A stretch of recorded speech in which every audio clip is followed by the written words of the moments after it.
ನಮಸ್ತೆ ವೀಕ್ಷಕರೇ, ನಮ್ಮ ಚಾನಲ್ಗೆ ಸ್ವಾಗತ. ರಾಜ್ಯ ಸರ್ಕಾರಿ ನೌಕರರು ಈಗಾಗಲೇ 7ನೇ ವೇತನ ಆಯೋಗದ ಬಗ್ಗೆ ಸಾಕಷ್ಟು ರೀತಿಯಾಗಿರ್ತಕ್ಕಂಥ ಮಾಹಿತಿಯನ್ನು ತಿಳ್ಕೊಂಡಿದ್ದೀರಾ. ಇದರ ಒಂದು 7 ಬೀಳುಗಳ ಬಗ್ಗೆ ನಿಮಗೆ ನಿಮ್ಮದೇ ಆಗಿರ್ತಕ್ಕಂಥ ಅನಿಸಿಕೆಗಳನ್ನು ಕೂಡ ವ್ಯಕ್ತಪಡಿಸ್ತಾ ಇದ್ದೀರಾ.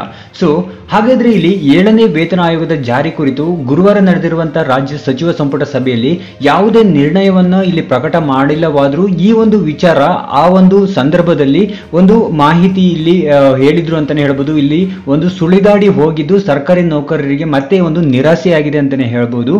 ಇನ್ನ ಸಚಿವ ಸಂಪುಟ ಸಭೆಯ ಕಾರ್ಯಸೂಚಿ ಪಟ್ಟಿಯಲ್ಲಿ ಈ ಒಂದು ವಿಚಾರದ ಒಂದು ಮಾಹಿತಿ ಒಂದು ಲಭ್ಯವೇ ಆಗಿಲ್ಲ, ಅಂದ್ರೆ ಅಲ್ಲಿ ಒಂದು ನಮೂದೇ ಆಗಿಲ್ಲ ಅಂತ ಒಂದು ಮಾಹಿತಿ ತಿಳಿದು ಬಂದಿದೆ ಅಂತಾನೆ ಹೇಳ್ಬೋದು. ಆದ್ರೆ ಸಭೆ ಮುಕ್ತಾಯದ ಬಳಿಕ ಇದೊಂದು ಪ್ರಾಸಂಗಿಕವಾಗಿ ಹಾದು ಹೋಗಿರುವಂತಹ ವಿಷಯವಾಗಿದೆ ಅಂತಾನೆ ಇಲ್ಲಿ ಈ ಒಂದು ಕೆಲವು ಮೂಲಗಳು ತಿಳಿಸಿದವೆ. ಇನ್ನ ಸರ್ಕಾರದ ಉನ್ನತ ಮೂಲಗಳ ಪ್ರಕಾರ ಸಂಪುಟದ ಬಹುತೇಕ ಸಚಿವರು ಸದ್ಯದ ಪರಿಸ್ಥಿತಿಯಲ್ಲಿ ಯಾವುದೇ ರೀತಿಯಾಗಿರ್ತಕ್ಕಂಥ 7ನೇ ವೇತನ ಆಯೋಗದ ಪ್ರಸ್ತಾವನೆ ಜಾರಿ ಬೇಡ ಅಂತ ನಿಲುವನ್ನು ಹೊಂದಿದ್ದಾರೆ ಅಂತ ಮಾಹಿತಿ ತಿಳಿದು ಬಂದಿದೆ.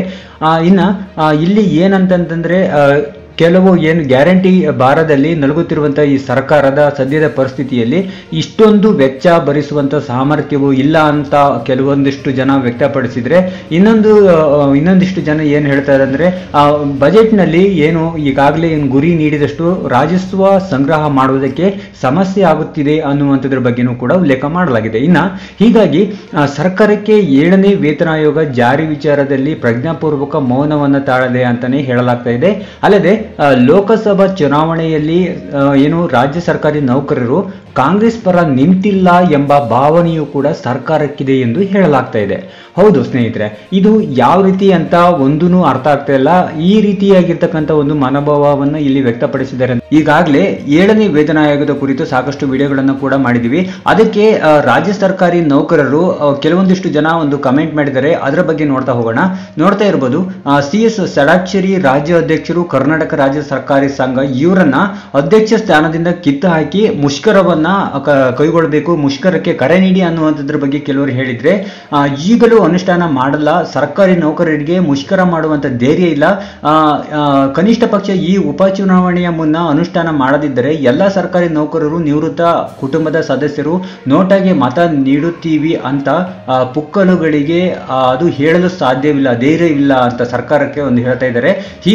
ಹೀಗಾಗಿ ಸರ್ಕಾರ ಕೊಟ್ಟಾಗ ತೆಪ್ಪಗೆ ಕೊಟ್ಟಷ್ಟು ಇಸ್ಕೊಳ್ಳಿ, ಇಷ್ಟು ಪುಕ್ಕಲರನ್ನ ಈವರೆಗೆ ಯಾರು ನೋಡಿಲ್ಲ ಅಂತ ಕಮೆಂಟ್ ಮಾಡಿದ್ದಾರೆ. ಇನ್ನೊಬ್ರು ಹೇಳ್ತಾರೆ, ಯಾವುದು ಗ್ಯಾರಂಟಿ ಇಲ್ಲ, 7ನೇ ವೇತನ ಸರ್ಕಾರ ಕೊಟ್ಟಾಗಲೇ ಗೊತ್ತು, CM ಸರ್ಜಾದ ಖಜಾನೆಯನ್ನ 5 ಬಿಟ್ಟಿ ಗ್ಯಾರಂಟಿಗಳಿಗಾಗಿ ದಿವಾಳಿ ಎಬ್ಬಿಸಿರುವುದು ಎಲ್ಲರಿಗೂ ಗೊತ್ತು ಅಂತ ಒಬ್ರು ಕಮೆಂಟ್ ಮಾಡಿದ್ದಾರೆ.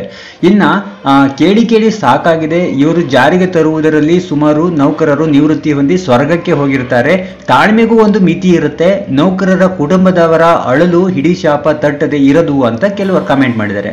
ಇನ್ನೊಬ್ರು ಏನ್ ಹೇಳ್ತಾರೆ ಅಂತಂದ್ರೆ, ಅಪ್ಪ ಷಡಕ್ಷರಿ, ನೀವು ಸಿದ್ದರಾಮಯ್ಯ ಅವರ ಮಾತನ್ನ ನಂಬಿ ಕೆಡಬೇಡಿ, ನೌಕರರಿಗೆ ಅನ್ಯಾಯ ಮಾಡಬೇಡಿ, ಯಾವುದೇ ಆಮಿಷಕ್ಕೆ ಒಳಗಾಗದೆ ಕೂಡಲೇ ಮುಷ್ಕರಕ್ಕೆ ಕರೆ ನೀಡಿ ಅಂತ ಕೆಲವರು ಕಮೆಂಟ್ ಮಾಡಿದ್ದಾರೆ. ಇವೆಲ್ಲವನ್ನ ಒಂದು ಬೆಳವಣಿಗೆ ನೋಡ್ತಾ ಇದ್ರೆ ಇಲ್ಲಿ ಯಾವ ರೀತಿ ಈ ಒಂದು 7ನೇ ವೇತನ ಆಯೋಗ ಜಾರಿ ಆಗುತ್ತೆ, ಹಾಗೆ ಇದಕ್ಕೆ ಬೇಕಾಗಿರುವಂತಹ ಸಂಪನ್ಮೂಲಗಳನ್ನು ಎಲ್ಲಿಂದ ಕ್ರೋಢೀಕರಿಸ್ತಾರೆ, ಇವೆಲ್ಲವನ್ನೂ ಕೂಡ ಒಂದು ಯಕ್ಷ ಪ್ರಶ್ನೆ ಆಗಿದೆ ಅಂತಾನೆ ಹೇಳ್ಬೋದು. ಈಗ ಇವೆಲ್ಲವನ್ನ ಯೋಚನೆ ಮಾಡ್ತಾ ಇದ್ರೆ ರಾಜ್ಯ ಸರ್ಕಾರಿ ನೌಕರರಿಗೆ ಒಂದು ಬೇಸರದ ಸಂಗತಿ ಅಂತಾನೆ ಹೇಳ್ಬೋದು. ಯಾವಾಗ ಜಾರಿಯಾಗತ್ತೆ ಅನ್ನುವಂಥದ್ದೇ ಸರಿಯಾದ ಮಾಹಿತಿ ಸಿಗ್ತಾ ಇಲ್ಲ. ಇನ್ನ ಮುಂದಿನ ದಿನಗಳಲ್ಲಿ ಯಾವೆಲ್ಲ ರೀತಿಯಾಗಿರ್ತಕ್ಕಂಥ ಕ್ರಮವನ್ನು ಕೈಗೊಳ್ತಾರೆ ಅನ್ನುವಂಥದ್ದು ಕಾದು ನೋಡಬೇಕಾಗಿದೆ ಸ್ನೇಹಿತರೆ. ಇದಿಷ್ಟು ಈ ವಿಡಿಯೋದಲ್ಲಿ ಇರುವಂತಹ ಮಾಹಿತಿ. ಈ ವಿಡಿಯೋ ಇಷ್ಟ ಆದ್ರೆ ಲೈಕ್ ಮಾಡಿ, ಶೇರ್ ಮಾಡಿ. Thank you for watching.